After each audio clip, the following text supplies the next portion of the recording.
और पता उन्होंने क्या कहा, मैं नहीं चाहती तुम्हारी बेटी के वॉशरूम की वजह से मेरे बेटे का घर टूटे। उसके बाद तो कुछ तमाशा ही लगा दिया उन्होंने वहां पे। बाबा उन्हें रोकते रहे, चुप कराते रहे, लेकिन वो खामोश नहीं हुई। चलो चलो चलो सब उठे, 15 मिनट है मेरी ठीक ही बहू। कह रही थी रीजू, हमारा रिश्ता एक वॉशरूम की नजरी तो हो गया। मुझे इशू वॉशरूम का नहीं है यार वॉशरूम का ही इशू है, और क्या इशू है? वॉशरूम का इशू ना होता ना तुम यूं अपने अब्बू की उंगली पकड़ के यहाँ पे ना आती।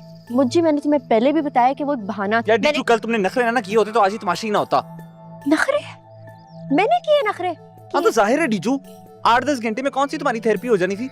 यहाँ तुम जो अपने अटैच बाथरूम के लिए रुकी हो, कल अगर आ गई होती ना तो इज्जत होती तुम्हारी घर में।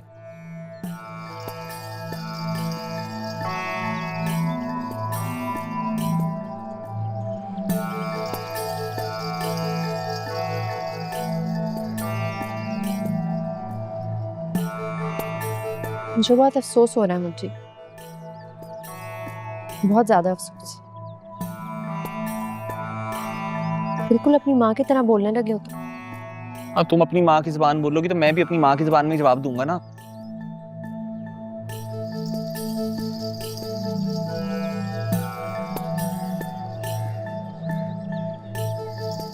फिर क्या फिर? करना क्या है? मुझे नहीं पता क्या करना है डीचू, लेकिन मैं रोज रोज ना अपनी अम्मी से माफिया नहीं मंगवा सकता।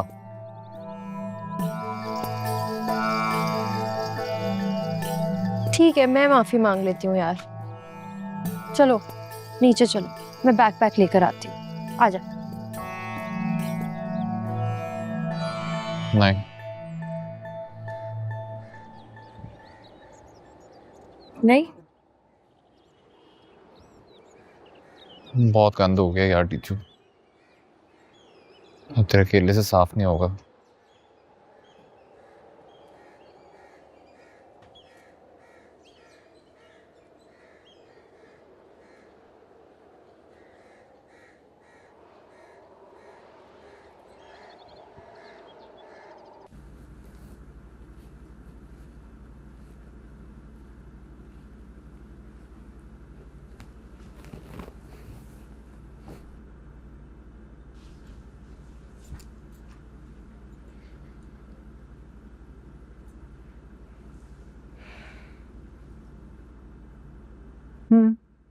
क्या कहा उसने?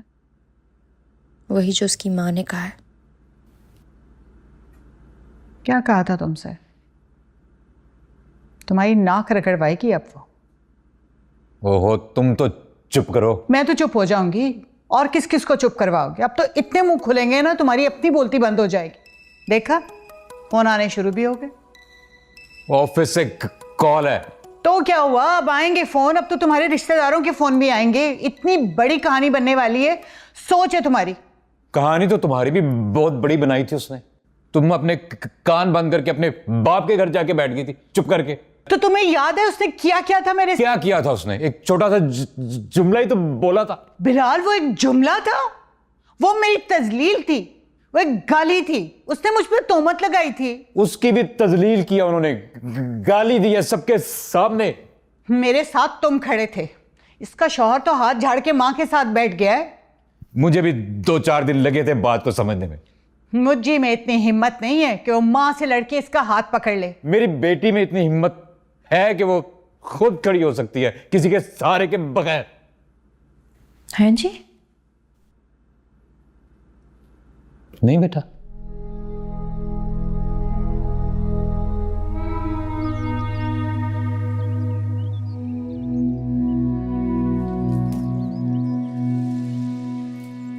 लो, माजरत के साथ अम्मी जी, लुबना में कोई तो सलीका था, कम से कम साफ सुथरा तो रहती थी।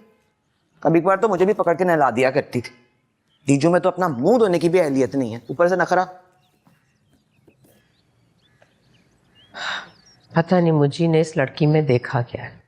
मुझी का क्या है, उसका तो ना टेस्ट है ना कोई चॉइस, जो मिल गया सो मिल गया, बिस्मिल्लाह। दीजू का सोचें, उसने आपके बेटे में भला क्या देखा है? शहजादा तो वो भी नहीं है, ना शक्ल ना सूरत ना हैसियत, फिर भी उसी का हाथ पकड़ के उस घर में आ गई जहां से उसकी माँ भागी थी। क्यों भाई, आखिर कोई तो वजह होगी। आपकी जायदाद अम्मी जी, आपकी कुर्सी पे लुबना अपनी बेटी को बिठाना चाह रही है, तभी तो आपसे रोज रोज माफिया मंगवा रही है।